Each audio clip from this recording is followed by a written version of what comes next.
Mediator hubungan industrial. 1. Seorang mediator hubungan industrial sedang menangani kasus perselisihan antara perusahaan dan serikat pekerja terkait interpretasi perjanjian kerja bersama. Menurut Undang-Undang Nomor 2 Tahun 2004, jenis perselisihan ini termasuk dalam kategori A. Perselisihan hak. B. Perselisihan kepentingan. C. Perselisihan pemutusan hubungan kerja. D. Perselisihan antar serikat pekerja, serikat buruh. E. Perselisihan normatif. Jawaban yang tepat dari soal di atas adalah A. Pembahasan dari pertanyaan di atas yaitu bahwa berdasarkan Undang-Undang Nomor 2 Tahun 2004 tentang penyelesaian perselisihan hubungan industrial, perselisihan mengenai interpretasi perjanjian kerja bersama termasuk dalam kategori perselisihan hak. Perselisihan hak adalah perselisihan yang timbul karena tidak dipenuhinya hak, akibat adanya perbedaan pelaksanaan atau penafsiran terhadap ketentuan peraturan perundang-undangan, perjanjian kerja, peraturan perusahaan, atau perjanjian kerja bersama. Kita masuk soal berikutnya. 2. Dalam proses mediasi, seorang mediator hubungan industrial menggunakan teknik Caucus. Apakah yang dimaksud dengan teknik Caucus? A. Pertemuan bersama kedua belah pihak secara bersamaan.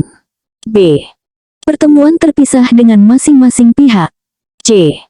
Penggunaan pihak ketiga sebagai penengah. D. Penyelesaian masalah melalui arbitrase.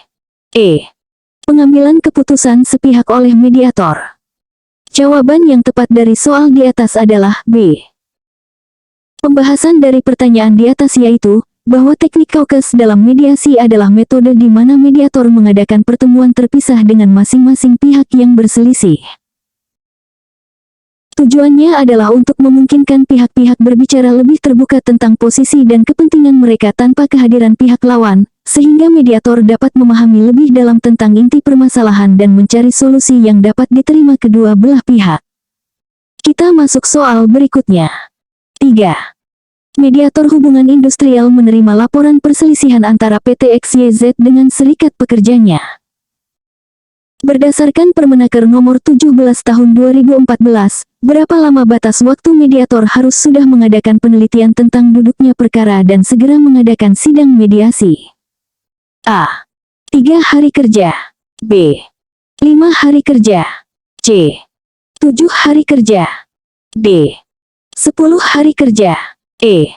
14 hari kerja. Jawaban yang tepat dari soal di atas adalah C. Pembahasan dari pertanyaan di atas yaitu bahwa menurut Peraturan Menteri Ketenagakerjaan Nomor 17 Tahun 2014 tentang pengangkatan dan pemberhentian mediator hubungan industrial serta tata kerja mediasi, mediator hubungan industrial harus sudah mengadakan penelitian tentang duduknya perkara dan segera mengadakan sidang mediasi dalam waktu selambat-lambatnya 7 atau 7 hari kerja sejak menerima pelimpahan penyelesaian perselisihan. Kita masuk soal berikutnya. 4. Seorang mediator hubungan industrial berhasil mencapai kesepakatan dalam proses mediasi antara perusahaan dan pekerja. Apakah langkah selanjutnya yang harus dilakukan mediator sesuai dengan Undang-Undang Nomor 2 Tahun 2004? A. Menerbitkan surat rekomendasi. B.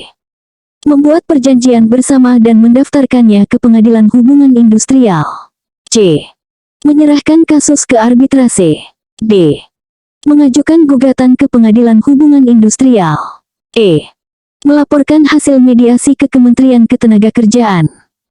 Jawaban yang tepat dari soal di atas adalah B. Pembahasan dari pertanyaan di atas yaitu bahwa sesuai dengan Undang-Undang Nomor 2 Tahun 2004 tentang penyelesaian perselisihan hubungan industrial, jika mediasi mencapai kesepakatan, mediator harus membantu para pihak membuat perjanjian bersama secara tertulis yang ditandatangani oleh para pihak. Kemudian, perjanjian bersama tersebut wajib didaftarkan oleh mediator ke Pengadilan Hubungan Industrial pada pengadilan negeri di wilayah para pihak mengadakan perjanjian bersama untuk mendapatkan akta bukti pendaftaran. Kita masuk soal berikutnya. 5. Dalam menjalankan tugasnya, seorang mediator hubungan industrial menemui situasi di mana salah satu pihak menolak untuk hadir dalam sidang mediasi. Tindakan apa yang paling tepat dilakukan mediator dalam situasi ini? A. Memaksa pihak tersebut untuk hadir dengan bantuan aparat keamanan. B. Melanjutkan mediasi tanpa kehadiran pihak tersebut. C. Membuat anjuran tertulis berdasarkan data yang ada. D. Menyatakan mediasi gagal dan menyerahkan kasus ke pengadilan hubungan industrial. E. Menunda mediasi tanpa batas waktu hingga kedua pihak bersedia hadir. Jawaban yang tepat dari soal di atas adalah C. Pembahasan dari pertanyaan di atas yaitu, bahwa berdasarkan Undang-Undang Nomor 2 Tahun 2004 dan Permenaker Nomor 17 Tahun 2014, jika salah satu pihak atau para pihak tidak hadir dalam sidang mediasi setelah dipanggil secara patut 2 kali berturut-turut, mediator tetap berkewajiban untuk menyelesaikan tugasnya.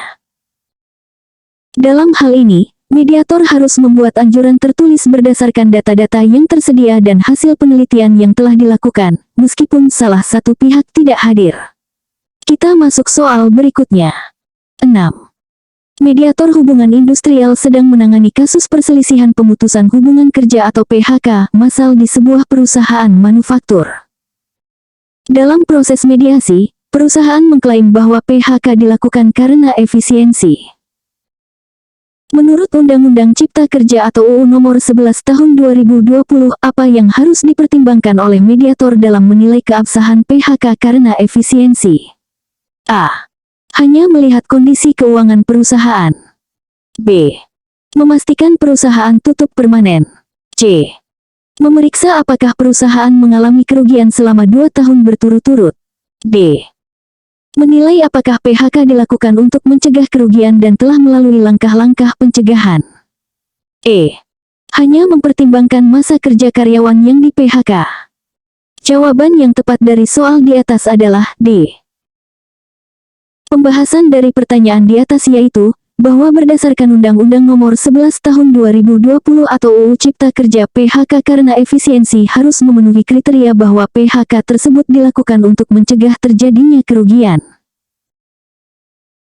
Perusahaan juga harus dapat membuktikan bahwa telah melakukan upaya-upaya pencegahan sebelum melakukan PHK, seperti mengurangi upah dan fasilitas pekerja tingkat atas, mengurangi shift, membatasi, menghapuskan kerja lembur, mengurangi jam kerja, mengurangi hari kerja, meliburkan atau merumahkan pekerja buruh secara bergilir, atau tidak memperpanjang kontrak bagi pekerja yang sudah habis masa kontraknya. Mediator harus menilai apakah langkah-langkah ini telah dilakukan sebelum PHK diputuskan. Kita masuk soal berikutnya. 7. Seorang mediator hubungan industrial diminta untuk menengahi perselisihan terkait upah minimum di sebuah perusahaan startup teknologi. Berdasarkan PP Nomor 36 Tahun 2021 tentang pengupahan, faktor apa yang tidak termasuk dalam pertimbangan penetapan upah minimum? A. Paritas daya beli. B. Tingkat inflasi. C. Pertumbuhan ekonomi. D. Kondisi pasar kerja. E. Masa kerja karyawan. Jawaban yang tepat dari soal di atas adalah E. Pembahasan dari pertanyaan di atas yaitu, bahwa berdasarkan PP Nomor 36 Tahun 2021 tentang pengupahan, penetapan upah minimum mempertimbangkan beberapa faktor, yaitu paritas daya beli, tingkat penyerapan tenaga kerja, median upah, pertumbuhan ekonomi, inflasi, dan kondisi pasar kerja.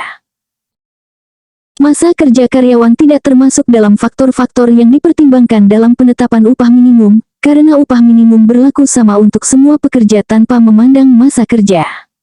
Kita masuk soal berikutnya. 8. Dalam proses mediasi, mediator hubungan industrial menghadapi situasi di mana kedua belah pihak memiliki posisi yang sangat bertentangan. Teknik apa yang paling efektif digunakan mediator untuk membantu para pihak menemukan solusi? A. Teknik distributif. B. Teknik evaluatif. C. Teknik interest-based negotiation. D. Teknik adjudikasi. E. Teknik arbitrasi. Jawaban yang tepat dari soal di atas adalah C. Pembahasan dari pertanyaan di atas yaitu, bahwa teknik interest-based negotiation atau negosiasi berbasis kepentingan adalah metode yang paling efektif dalam situasi di mana posisi para pihak sangat bertentangan. Teknik ini fokus pada mengidentifikasi kepentingan mendasar di balik posisi yang diambil oleh masing-masing pihak, bukan hanya pada tuntutan atau posisi mereka. Dengan memahami kepentingan masing-masing pihak, mediator dapat membantu para pihak menemukan solusi kreatif yang memenuhi kepentingan bersama, bahkan ketika posisi awal mereka tampak tidak dapat dikompromikan. Kita masuk soal berikutnya. 9. Mediator hubungan industrial sedang menangani kasus perselisihan terkait pesangon antara PT ABC dengan mantan karyawannya. Berdasarkan PP nomor 35 tahun 2021, berapakah besaran maksimal uang pesangon yang dapat diberikan kepada karyawan yang mengalami PHK? A. 9 kali upah. B. 12 kali upah. C. 15 kali upah. D. 19 kali upah. E. 24 kali upah. Jawaban yang tepat dari soal di atas adalah D. Pembahasan dari pertanyaan di atas yaitu, bahwa berdasarkan PP nomor 35 tahun 2021 tentang perjanjian kerja waktu tertentu, alih daya, waktu kerja dan waktu istirahat, dan pemutusan hubungan kerja, besaran maksimal uang pesangon yang dapat diberikan kepada karyawan yang mengalami PHK adalah 19 kali upah. Ini terdiri dari komponen uang pesangon maksimal sebesar 9 kali upah, uang penghargaan masa kerja maksimal 10 kali upah, dan uang penggantian hak sesuai ketentuan yang berlaku. Kita masuk soal berikutnya. 10. Seorang mediator hubungan industrial menerima laporan perselisihan antara serikat pekerja dengan manajemen perusahaan terkait interpretasi klausul perjanjian kerja bersama atau PKB tentang tunjangan shift malam. Apa langkah pertama yang harus dilakukan mediator sesuai dengan Permenaker nomor 17 tahun 2014? A. Langsung mengadakan sidang mediasi. B. Melakukan penelitian berkas perselisihan. C. Meminta pendapat ahli hukum ketenagakerjaan. D. Menyusun anjuran tertulis. E. Melaporkan kasus ke pengadilan hubungan industrial. Jawaban yang tepat dari soal di atas adalah B. Pembahasan dari pertanyaan di atas yaitu, bahwa sesuai dengan Permenaker nomor 17 tahun 2014 tentang pengangkatan dan pemberhentian mediator hubungan industrial serta tata kerja mediasi, langkah pertama yang harus dilakukan mediator setelah menerima laporan perselisihan adalah melakukan penelitian berkas perselisihan. Hal ini penting untuk memahami duduk perkara, mengidentifikasi isu-isu utama, dan mempersiapkan strategi mediasi yang efektif sebelum mengadakan sidang mediasi.